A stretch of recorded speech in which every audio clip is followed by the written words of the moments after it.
હવે આપણને એક સ્ટોરી કહેશે. એક નાની વાર્તા છે, એ ખુશીએ જાતે બનાવી છે, ખુશી ચાંગરાણી.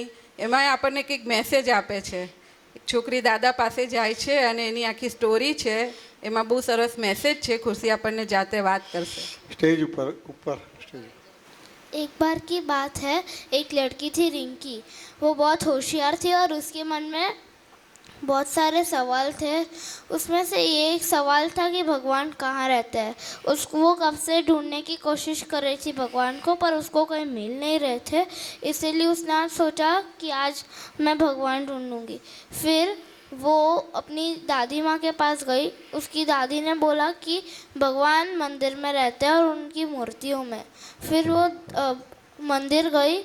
उसने मूर्तियों के भी पीछे देखा और आगे भी देखा, हर जगह देखा, पर उसको कोई भगवान नहीं मिले।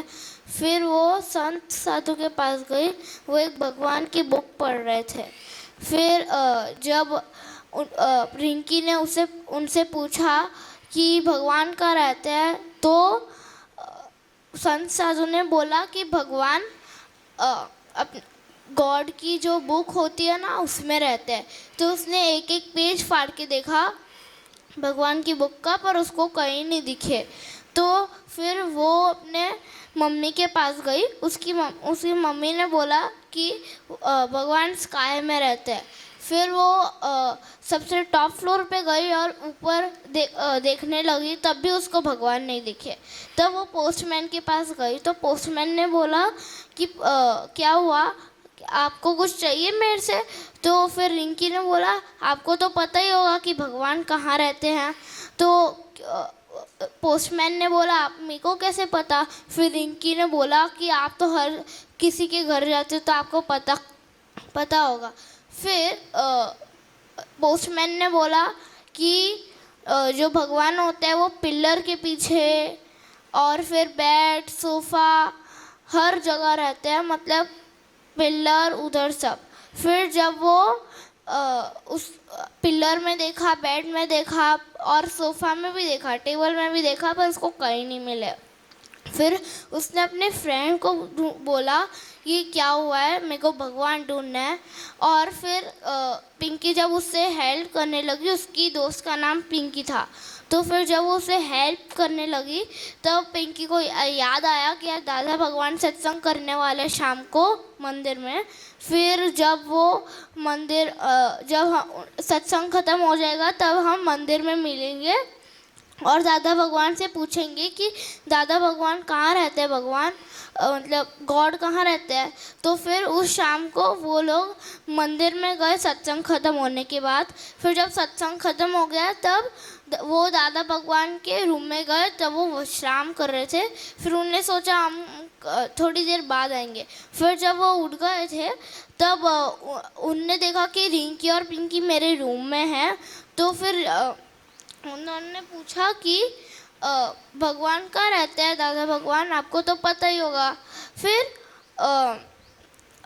पिंकी ने बोला दादा भगवान के सामने कि वो अपने दिल में रहते हैं। फिर रिंकी ने बोला जब मेरे पापा की चेस्ट दर्द होती है तब वो करवाते हैं। फिर पिंकी ने बोला कि नहीं दादा भगवान हमें कभी दर्द नहीं करवाते।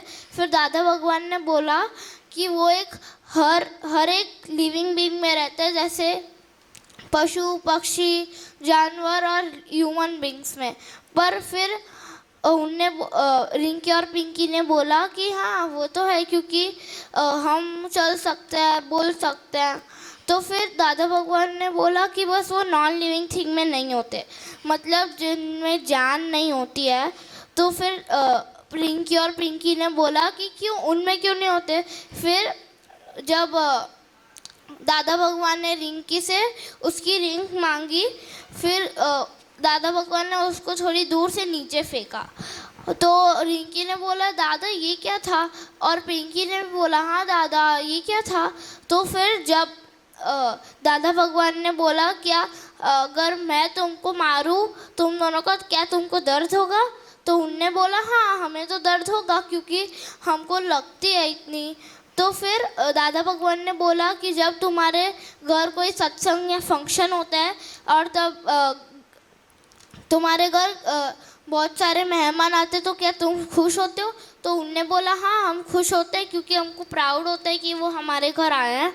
तो फिर दादा भगवान ने बोला ऐसे ही जब अगर हम टेबल को फेंकते हैं और रिंग को भी फेंकते हैं और हैमर से मारते हैं तो उनको दर्द नहीं होता क्योंकि उनके पास कोई इमोशंस और फीलिंग नहीं है और उनमें जान नहीं है।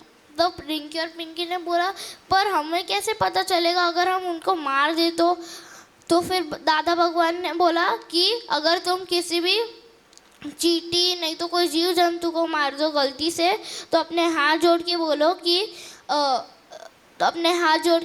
कि भगवान से माफ़ी मांगो कि अगर हमने और कोई भूल चूक गलती किया तो उसको माफ़ कर दो और हमें क्षमा कर दो। फिर दादा भगवान ने बोला अगर गलती से भी मार दो क्योंकि उनमें भी जान तो होती है ना और उसमें भी फीलिंग होती है। अगर हमको कोई मारे पकड़ के तो हमको भी दर्द होगा ना। तो दादा भगवान ने बोला कि अगर तुम किसी को गलती से मारो तो उसको सॉरी बोल दो और भगवान तुम्हें क्षमा कर देंगे। फिर वो दोनों अच्छे से खुश होकर अपने घर चले गए और उनको अपना आंसर मिल गया कि भगवान हर एक जीव जंतु जानवर और इंसेक्ट्स में रहता है और ह्यूमन में भी। इसलिए अगर तुम गलती से किसी को मार दो तो मारो, नहीं तो गलती से उसका हाथ रख जाए तो सॉरी बोल दो भगवान को। Thank you.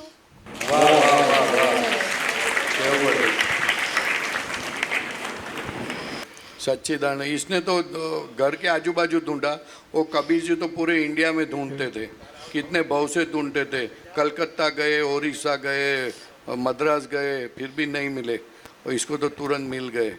देखो कैसे दादा भगवान से जल्दी भगवान मिल जाते। આપણા જેમ નિખિલ છે ને, હા એનો આ નિખિલની બેબી છે, હા બેબી છે એટલે પહેલી જનરેશન વાળાની આ છોકરી છે તમારી એને શિબિરમાં. કોઈ તૈયારી નથી કરી, હમણાં ઇન્સ્ટન્ટ કીધું કે હું સ્ટોરી કહું, ઇન્સ્ટન્ટ જ એને કીધું, એવું કંઈ એને રેડી નથી કર્યું પણ એને આ રીતે તૈયાર હતી. એના દાદા છે ને મહેશભાઈ છે, એ આ બધી દાદાની વાતો કરે છે અને બધી વિધિ કરે છે.